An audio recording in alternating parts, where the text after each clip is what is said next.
This is CBN NewsWatch. And thank you so much for joining us. I'm Ephraim Graham. As the investigation drags on into Russia, President Trump says enough is enough. On Twitter, he urged Attorney General Jeff Sessions to end it, prompting Democrats to accuse him of obstructing justice. All of this as we learn Special Counsel Robert Mueller wants to question President Trump about obstruction of justice. CBN's Jenna Browder is on the story. She's following it from Washington. A presidential tweet calling on Attorney General Jeff Sessions to end the Russia investigation led to reaction ranging from support to cries of obstruction. The president's in charge of the Justice Department. He has a right to have input and direct how the Justice Department is operated, and his complaints about the Mueller operation are not only well within his rights as president, but certainly well within his rights as a citizen. Tom Fitton, president of the watchdog Judicial Watch, says the president did nothing wrong. Meanwhile, Democrats on Capitol Hill. This tweet strikes me as very close to obstruction of justice. If it isn't a criminal act itself, it's certainly evidence of intent to obstruct justice. The president sent the tweet Wednesday morning. Attorney General Jeff Sessions should stop this rigged witch hunt right now before it continues to stain our country any further. It reportedly came after he learned the special counsel wants to question him about obstruction of justice. He used the word should, he didn't use the word must, and there was no presidential directive that followed it. But he didn't direct him to do it, and he's not going to direct him to do it. Oh, it's well past time for the special counsel to be shut down. It's unconstitutional. It was corruptly formed. We now have information about bias of some of its key officials, such as Peter Strzok, who had to be removed. Judicial Watch just uncovered new emails written by Strzok, the FBI agent who worked on the Russia investigation and whose derogatory text messages about Trump led to claims of bias.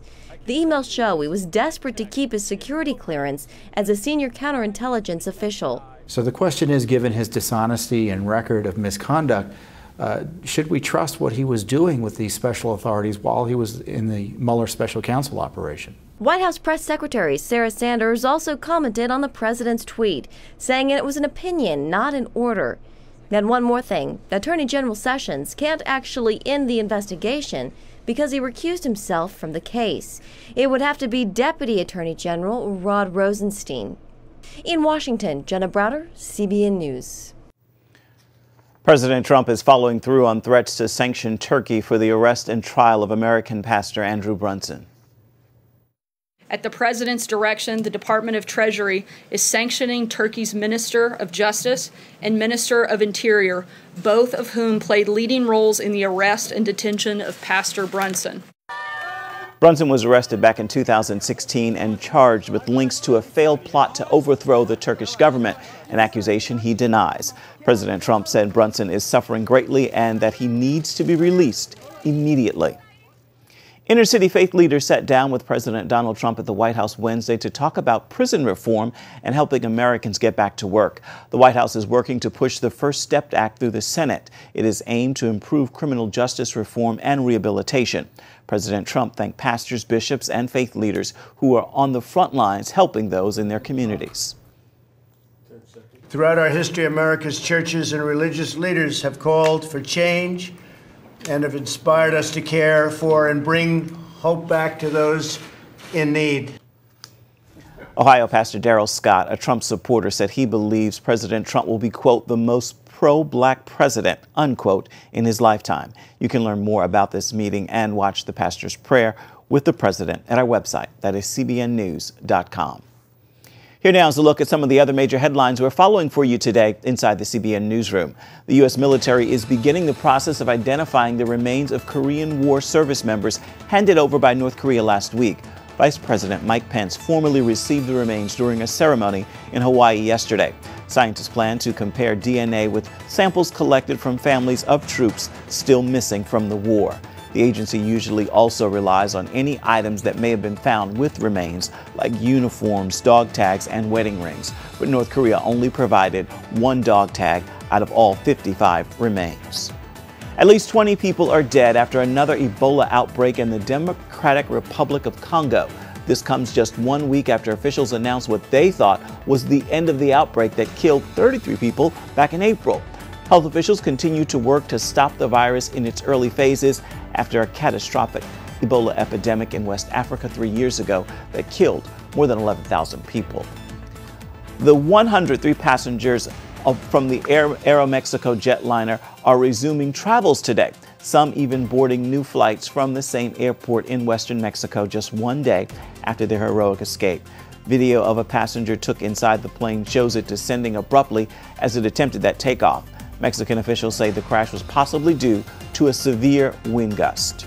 Now, for more on these stories and others throughout the day, you can check out cbnnews.com. The Trump White House is working on its peace plan between Israel and the Palestinians. So when President Trump ally Mike Huckabee showed up this week to celebrate at a Jewish building project on the West Bank, quite a few people took notice. John Wagi brings us this story now from Arafat, south of Jerusalem.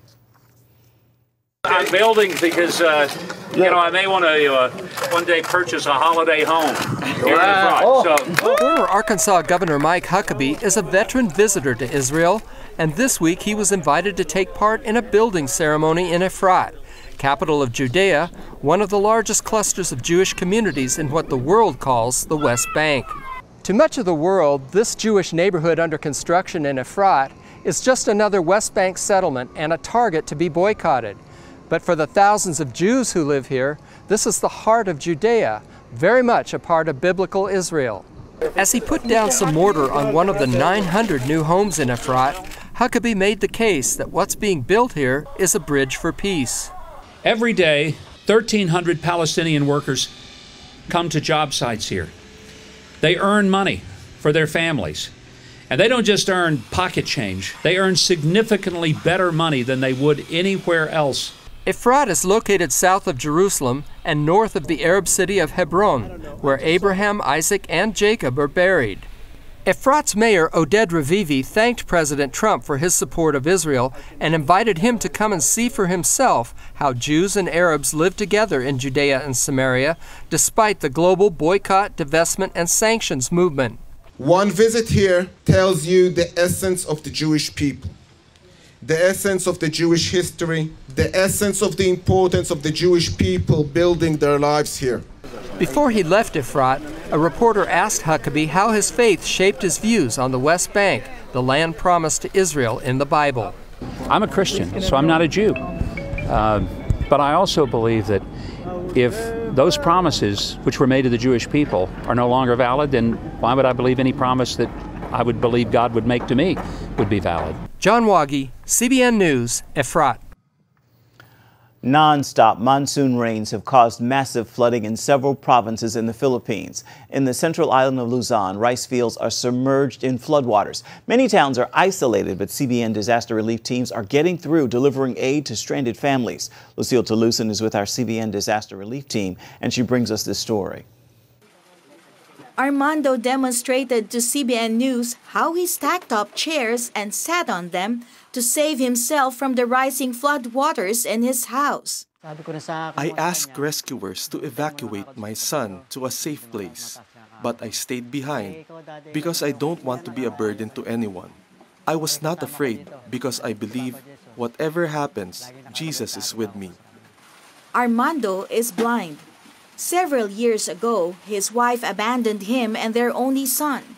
But despite the hardships in his life, Armando continues to have hope. This is just a trial, and I believe God will help me overcome. I thank God for my son because I can see through him. His eyes have become my eyes. Some kids bully me because my daddy is blind. Daddy said don't mind them. I hug my dad so I will feel strong again. Because Armando cannot work, they rely on government support. However, the calamity that struck their town has made it more difficult for father and son to have sufficient food. And this is why Armando was so thankful when his 10-year-old son Armand brought home a pail of relief goods from CBN Disaster Relief. CBN Disaster Relief teams braved flood waters on small boats to bring aid to stranded families. And it's really very challenging. You have to keep your balance, and they are delivering the relief goods such as rice, water, canned goods, and noodles. and including Bibles to the residents in this town who have been isolated by these flood waters. Marcela is so thankful that CBN Disaster Relief Team came right on time because her family was running out of food. All she had left to eat was soy sauce and shrimp paste. She was also relieved that the CBN Disaster Relief nurse was able to check on her granddaughter who was ill with a fever and was given medicines. CBN Disaster Relief teams are bringing additional help to more flood victims in the provinces under the state of calamity. In addition to material aid, workers bring spiritual relief. Thank you, Lord, and thank you, CBN, for coming to help us despite very difficult conditions. Thank you for the Bible. My son reads it to me. The milk is my favorite because we don't have money to buy milk. Thank you, CBN. If you did not come, we will not have food to eat. Lucille Talusan, CBN News, Nueva Ecija, Philippines. And you can learn more about what CBN is doing around the world by visiting cbn.com/international. Coming up, it's a divisive political issue here in the U.S. and in Europe as well, immigration. We're going to show you how the European Union is trying to crack down on countries who won't take in Muslim refugees and what's happening in the countries that are letting them in. We've got that story coming up next. The immigration issue has become a wedge dividing the European Union. It is still trying to punish countries who refuse to take in Muslim refugees. But those who are allowing them in are also paying a stiff price. Dale Hurd reports now from Stockholm. 800 Africans stormed the border wall around a Spanish enclave in northern Africa last week. The migrants threw Molotov cocktails and feces at border guards and used homemade flamethrowers. Once inside Spanish territory, they threw rocks at cars. The European Union continues to try to force member states to take in the mostly Muslim migrants from Africa and the Middle East. But those who have now face soaring welfare costs, crime, and terrorism. Most of the time, Sweden looks like it's functioning normally, but intelligence reports indicate the nation is sitting on a ticking time bomb of Muslim terrorism. A new report says Muslim radicalism in Sweden has increased by 900%. Swedish terrorism expert Magnus Norell says the chickens have come home to roost on Sweden's open-door immigration policy. My forecast is that unless we deal with this fairly soon, head on, it's going to get from bad to worse, I think. A report last year compared crime in Sweden to Mexico. And a new study by the European think tank Gafira says the native white Swedish population will be a minority within a maximum of 40 years. This exchange on Britain's Channel 4 underscores the EU's divide over migrants between politically correct Western Europe and nations like Poland and Hungary who do not accept Muslim migrants. How many refugees has Poland taken? 0. And you're proud of that? If you are asking me, if you're asking me about Muslims illegal immigration, none, not even one, will come to Poland. Not even one if it's illegal. You sound proud of the fact that you haven't taken any refugees. This is why Poland is so safe. This is the reason why we had not even one terrorist attack. The European Union says it will pay each of its member states 6,000 euros for every migrant they take in. It's a lot of money, but still not enough. Dale Hurd, CBN News. Still ahead, part 4 of our series on just how important the bacteria in your gut is to your health and what you can do to help them work to keep you healthy. You don't want to miss it. We'll have the story coming up right after this.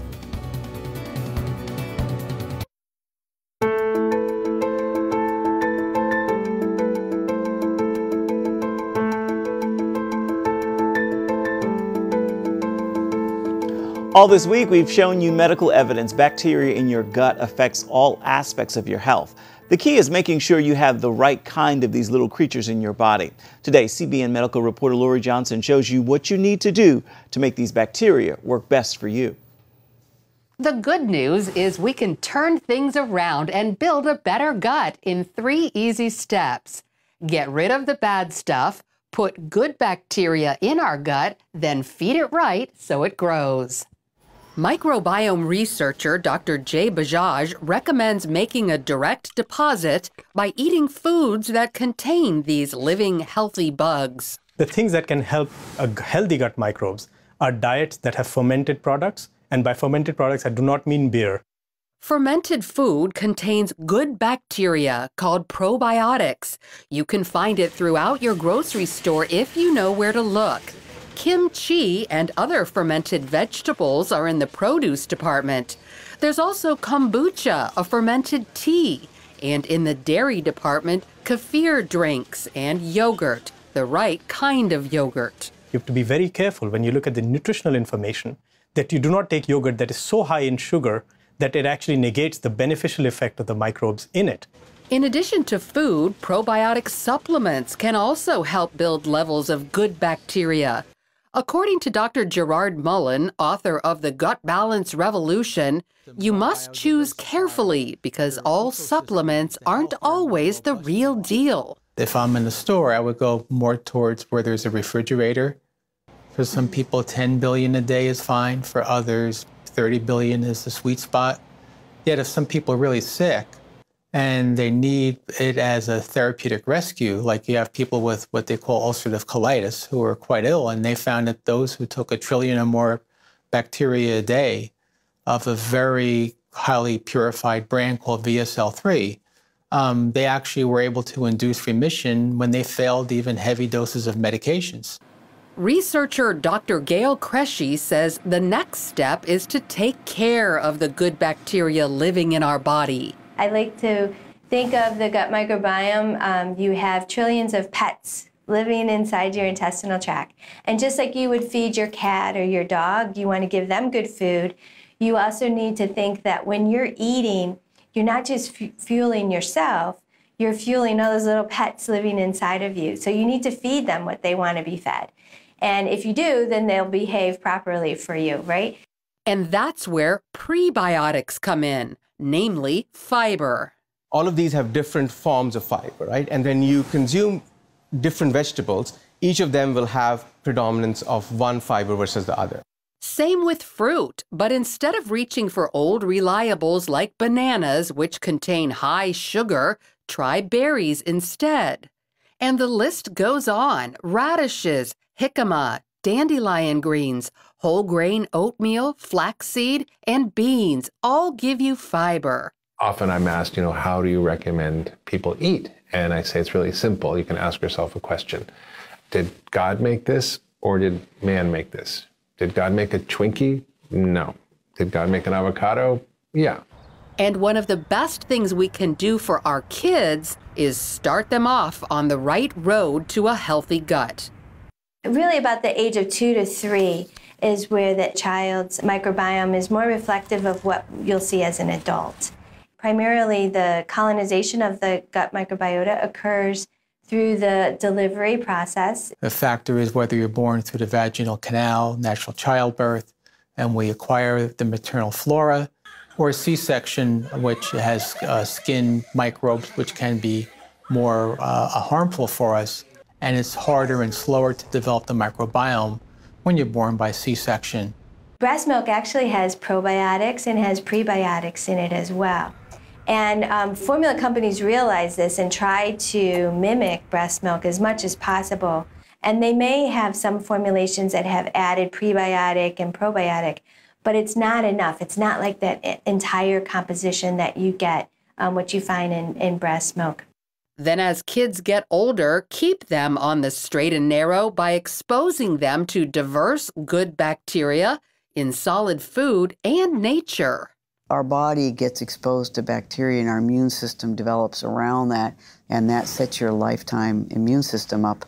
So the more exposure you have early on, the easier it is for you to go through and get exposure to those things later in life and not have a bad reaction to them. We all grew up playing in dirt, and it didn't hurt us, and it probably kept us healthy and having a strong immune system. We've given you a lot of information over the course of the last few days. The good news is this is available in writing. Check out CBN.com for more information. We'll be right back. The Greenville Awakening, a spiritual revival in northeastern Tennessee, is now in its 16th week, and the evangelist leading the services told CBN News there are no signs of it slowing down. More than 400 people have put their faith in Jesus Christ under the big tent near Greenville, Tennessee. Evangelist D.R. Harrison says people from 178 churches and 17 states have come to the services. The revival at Greystone Free Will Baptist Church was supposed to last just 1 week. Well, if you're breathing, now is the time to use that breath to give thanks. That said, it is time for your Thursday Thankful, and today I share this prayer of gratitude. God, I'm grateful that you are good, even when my situation isn't good.